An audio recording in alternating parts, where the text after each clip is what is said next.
Hey guys what's up, Devanshu this side once again. So finally कल देखा आप लोगों ने किस तरीके से एक सीक्वल की प्रॉब्लम स्टेटमेंट को पावर बीआई में कैसे सोल्व आउट किया जाता है। कैसे लगी आपको वो वीडियो ज़रूर बताइए कमेंट सेक्शन में, कुछ अच्छा लगा या नहीं लगा। तो आज चलो इसी सीरीज़ को आगे बढ़ाते हैं और एक प्रॉब्लम स्टेटमेंट और सोल्व आउट करते हैं। ये भी सीक्वल की प्रॉब्लम स्टेटमेंट है जो निष्ठा नागर मैम ने अपने चैनल पे सोल्व आउट की हुई है। ये वॉलमार्ट का सीक्वल का इंटरव्यू क्वेश्चन है और उन्होंने कैसे सीक्वल में सोल्व आउट किया है वो तो वही आप उनकी वीडियो पे चेकआउट कर सकते हैं। उनका कंटेंट मैं कॉपी नहीं करना चाहता और उनका लिंक मैं डिस्क्रिप्शन में दे दूँगा, तो आप चेकआउट कर सकते हैं। और हमें देखते हैं कि उस प्रॉब्लम स्टेटमेंट को अगर हम पावर बीआई में करते हैं तो कैसे करते हैं और उससे उस वीडियो से हमें क्या कुछ नया सीखने को मिलता है। तो चलते हैं डायरेक्ट कंप्यूटर स्क्रीन पे वक्त जाए करने की बजाय। ठीक है, चलिए मिलते हैं कंप्यूटर स्क्रीन पे। ओके गाइस, जैसे कि आप मेरी कंप्यूटर स्क्रीन पे देख पा रहे हैं, मैंने एक चैनल ओपन किया हुआ है, यूट्यूब चैनल निष्ठा नागर मैम का। जैसे कि कल हम डिस्कस कर रहे थे कि निष्ठा नागर मैम ने जितनी भी अपनी वीडियोस अपलोड की हुई है वो सारी सीक्वल बेस्ड है, सीक्वल के इंटरव्यू क्वेश्चंस की। और इसमें आप देखेंगे तो और भी नीचे इन्होंने काफ़ी सीक्वल के क्वेश्चन सोल्ड आउट किए हुए हैं। तो मैं आपको सजेशन करूँगा कि अगर आप सीक्वल सीखना चाहते हैं या सीक्वल के प्रॉब्लम स्टेटमेंट कैसे सोल्ड आउट की जाती है वो समझना चाहते हैं, तो आप मैम का चैनल फॉलो कर सकते हैं और इनकी जितनी भी वीडियोज़ हैं उनसे गो थ्रू हो सकते हैं, ताकि आपको एक आइडिया मिल जाएगा कि सीक्वल की प्रॉब्लम्स कैसे सोल्व आउट की जाती है। और साथ में आपको भी कमांड हो जाएगी कि हाँ भाई सीक्वल आपको कितना अच्छे से आता है। ठीक है, तो आज जो मैंने प्रॉब्लम स्टेटमेंट सेलेक्ट की हुई है वो है वॉलमार्ट की, वॉलमार्ट सीक्वल इंटरव्यू क्वेश्चन। इस क्वेश्चन को अब हम चेकआउट करते हैं कि प्रॉब्लम स्टेटमेंट के पहले वो समझते हैं, फिर हम चेकआउट करते हैं कि इसको पावर बीआई में कैसे सोल्व आउट करना है। अगर आप सीक्वल में देखना चाहते हैं तो ये प्रॉब्लम स्टेटमेंट का मैं लिंक डिस्क्रिप्शन में मेंशन कर दूंगा, आप जाके मैम की वीडियो को ओपन करके देख सकते हैं, समझ सकते हैं कि उन्होंने वहाँ पे सीक्वल के अंदर कैसे सोल्व आउट किया है। उन्होंने स्क्रिप्ट भी मेंशन की हुई है, तो आप स्क्रिप्ट को डायरेक्ट कॉपी करके आपके वर्क बेंच के अंदर और खुद से भी ट्राई कर सकते हैं। ठीक है, तो प्रॉब्लम स्टेटमेंट क्या है वो समझते हैं। प्रॉब्लम स्टेटमेंट कुछ ऐसे है कि यहाँ पे हमारे पास में कुछ यूज़र आईडीज़ है और उन यूज़र आईडीज़ ने कुछ परचेज प्रोडक्ट आईडीज़ मेंशन है यहाँ पे, और यहाँ पे उनका स्पेंड मेंशन है और ट्रांजेक्शन डेट मेंशन है।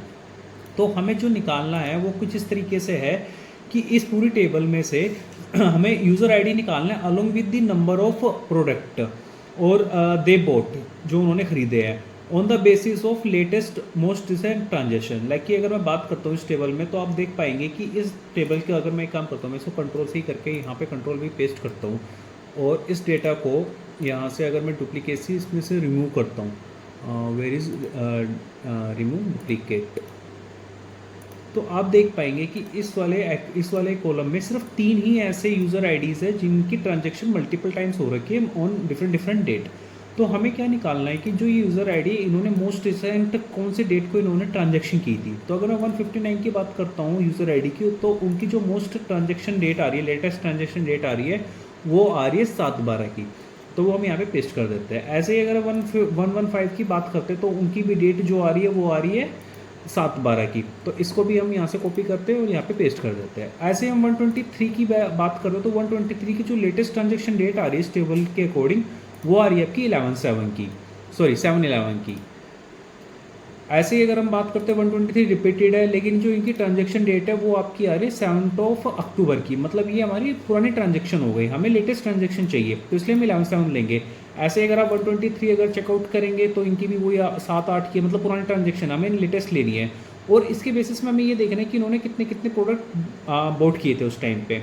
तो अगर मैं इसकी बात करूँ 159 की, तो आप यहाँ देख पा रहे हैं कि यहाँ पे उन्होंने 2 प्रोडक्ट बोट किए थे और 115 आईडी ने एक प्रोडक्ट वोट किया हुआ और 123 ने 11/7 के अंदर एक ही प्रोडक्ट बाई किया हुआ है।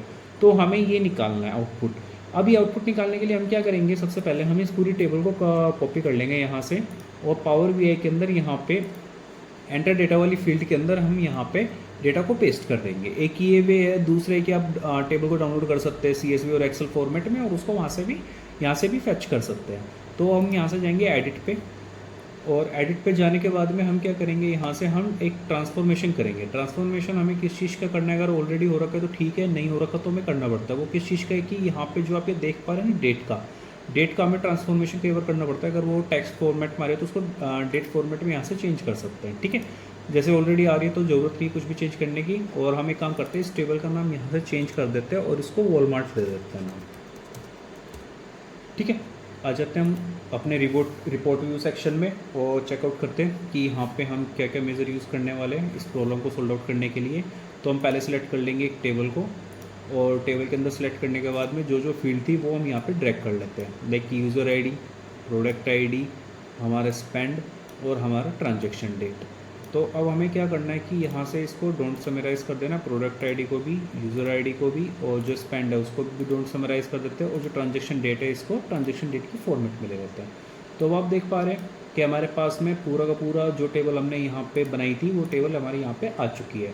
अब हमारी रिक्वायरमेंट क्या है वो आपको समझ में आ चुका है कि हमें डिस्टिंक्ट तो यूज़र आईडी चाहिए, और उनके बेसिस पे हमें लेटेस्ट ट्रांजैक्शन डेट चाहिए, और उसके बेसिस पे हमें कितने कितने उन्होंने प्रोडक्ट बाई किए थे वो चाहिए, मैं उनका नंबर ऑफ़ काउंट। तो एक एक करके तीन तरीके से मतलब तीन पार्ट में इसको सोल्ड आउट करते हैं। सबसे पहले हम क्या करेंगे, हम अनदर एक और टेबल ले लेते हैं, और उस टेबल में सबसे पहले हम क्या लेते हैं, यूज़र आईडी लेते हैं, और इसको हटा देते हैं, डोंट समराइज कर देते हैं। तो हमारे पास में डिस्टिंक्ट वैल्यू निकल के आ गई यूज़र आईडी की।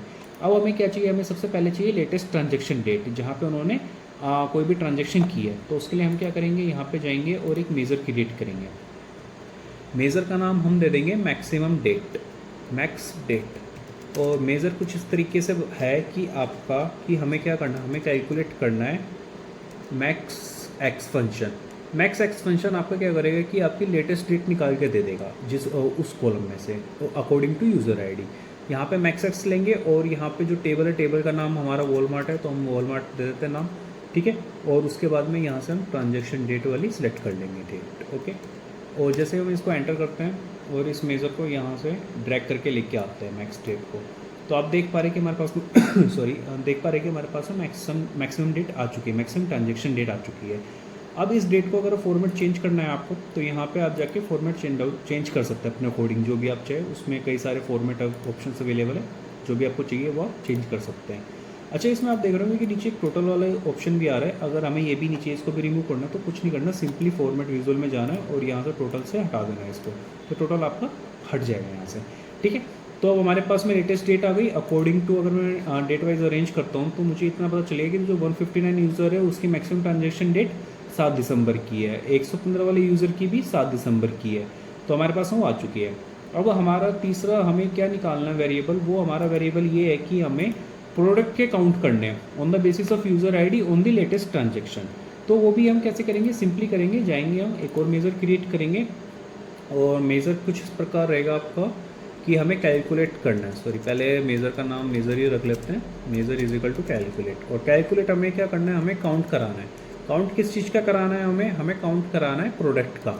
तो हम प्रोडक्ट आईडी का काउंट करवाएंगे, और किस बेसिस पे करवाना है हमें, जो हमें करवाना है वो हमारा ऐसा है कि जो ट्रांजैक्शन डेट है हमारी टेबल की वो होनी चाहिए मैक्स ट्रांजैक्शन डेट।